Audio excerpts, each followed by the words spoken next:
गोरखपुर जनपद के गोला तहसील अंतर्गत वनवार पार गांव में श्रीमद् भागवत कथा कलश यात्रा के साथ शुभारंभ हुआ। कलश यात्रा गांव का भ्रमण करते हुए मां काली मंदिर परिसर से बैंड बाजों के साथ भव्य कलश यात्रा निकाली गई। आयोजक केपी मिश्र, हरिनंद मिश्र, अमित मिश्र व के मिश्र तथा यजमान केपी मिश्र व हरिनंद मिश्र ने भागवत पूजन के बाद कलश की स्थापना की। क्षेत्र के वनवार पार गाँव में शुक्रवार से 7 दिवसीय श्रीमद् भागवत कथा का शुभारंभ हो गया। पहले दिन कलश यात्रा निकाली गई। कलश यात्रा डमरू, ढोल, मंजीरे के साथ गांव की गलियों चौराहों से होकर कथा स्थल तक पहुंची। महिलाओं ने कलश यात्रा के दौरान रिद्धि सिद्धि के प्रतीक कलश को सिर पर रखकर यात्रा पूर्ण किया। सहारनपुर से पधारे कथावाचक भागवत भूषण पंडित जयप्रकाश जी महाराज ने बताया कि श्रीमद् भागवत कथा कलश यात्रा के बाद प्रारंभ होता है। इस दौरान रामानंद मिश्र, आलोक मिश्र, मनोज पांडे, संदीप पांडे, यमुना मिश्र, भोला मिश्र, सरयू प्रसाद पांडे, अरविंद पांडे, हरिलाल यादव, राम बहाल यादव, धनंजय यादव, तूफानी यादव एवं श्रद्धालु महिलाओं ने श्रद्धापूर्वक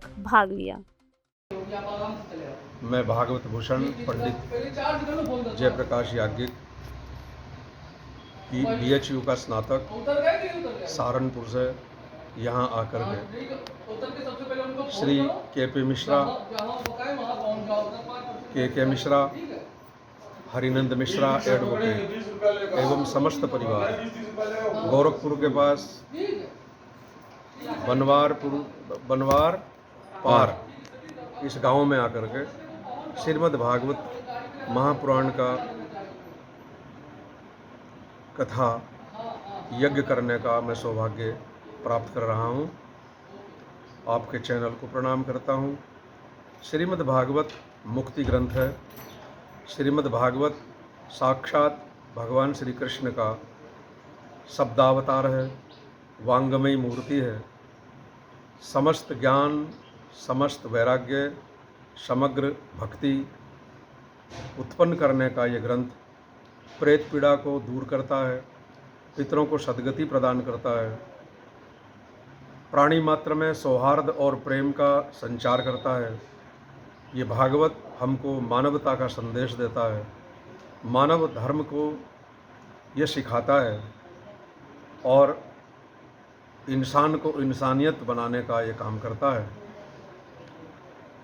इस कथा से अनादिकाल में ये कथा चल रही है। सतयुग में श्री सूत जी महाराज और शौनक के बीच में ये संवाद चला।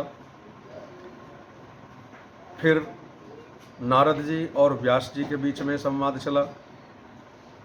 उसके पश्चात उद्धव और मैत्रेय के बीच में संवाद चला और यही कथा फिर महाभारत काल में जब परीक्षित महाराज को एक संत का श्राप लगा था और उनको तक्षक के डसने से मृत्यु प्राप्त करने का एक श्राप लगा था, तो उन्होंने उस मृत्यु को संवारने के लिए तत्कालीन जो व्यासपुत्र श्री सुखदेव जी महाराज थे उनकी शरण ली और सुखदेव जी महाराज ने इस भागवत को, जो साक्षात भगवान की ही वाणी है, भगवता प्रोक्तम इति भागवतम भागवतानाम चरित्रम वर्णनम यत्रेति भागवतम, अर्थात जो भगवान ने स्वयं अपने मुख से कहा है उसे भागवत कहते हैं। और इस कथा को सुनकर भागवत अर्थात भगवान का हो जाना ये सिखाता है ये ग्रंथ। तो सुखदेव जी महाराज के माध्यम से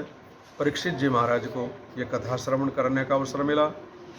इस ग्रंथ में 12 स्कंद हैं, 335 अध्याय हैं, 18,000 के अनुमान में इसमें श्लोक वर्णन किए गए हैं। इस प्रकार से ये ग्रंथ की परंपरा आज से नहीं अनादिकाल से चल रही है।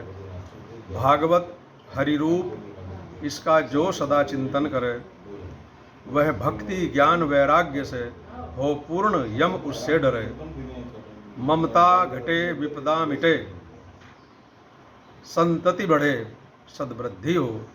भागवत की निर्मल कथा सुन मन प्रसन्न करे। ऐसी दिव्य भागवत कथा आज इसका इन यजमानों के द्वारा आज शुभारंभ होने वाला है। मैं सभी के लिए मंगल कामना करता हूँ। खास मैं आप सबके लिए चिंतन मनन करते हुए भगवान से प्रार्थना करता हूँ आपका चैनल दिन दिन रात चौगुनी वृद्धि करे। आप भागवत के ही स्वरूप हैं। भगवान की इस कथा का प्रसारण दूर दूर तक जाए ये कार्यक्रम आज प्रारंभ हो रहा है। 22 मार्च को इस कथा का विश्राम दिवस है। तत्पश्चात प्रसाद वितरण और भंडारे का आयोजन किया गया है। उसमें सभी चारों धामों की यात्रा करके ये परिवार, यहाँ की परंपरा है, इस तरफ की परंपरा है कि चारों धाम की यात्रा करने के बाद जब तक ये लोग श्रीमद् भागवत का ये आयोजन नहीं कर लेते तब तक ये किसी के घर में खाना पीना भी नहीं करते। तो वर्षों से इनकी ये संकल्प था, ठाकुर जी ने वो आज पूर्ण कर दिया है और उसी के लिए हम लोग सब आए हैं। मैं सहारनपुर से हूँ, मेरी टीम में मेरे सहयोगी कोई महाराष्ट्र से है, कोई लखनऊ से है, कोई बरेली से है, कोई कानपुर से है। सब भगवान के भक्त हैं।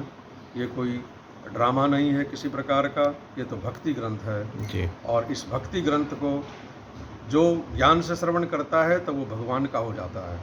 और हम भगवान के लिए ही हैं, भगवान हमारे हैं। भगवान तो हमारे हैं ही हैं, हमको भगवान का होना है, ये सिखाता है ये ग्रंथ। क्योंकि जब तक हम धर्म का आचरण नहीं करेंगे, धर्म का अर्थ कर्तव्य पालन करना नहीं सीखेंगे, तब तक ना तो अधिकार मिल पाएगा और ना ही हम किसी योग्यता को प्राप्त कर पाएंगे। ये भागवत ऐसे ही दिव्य संदेश देकर मानव में मानवता का संचरण करता है। इन्हीं शब्दों के साथ मैं आपको पुनः प्रणाम करता हूँ। धन्यवाद। हरि ओम, नमो नारायणाय।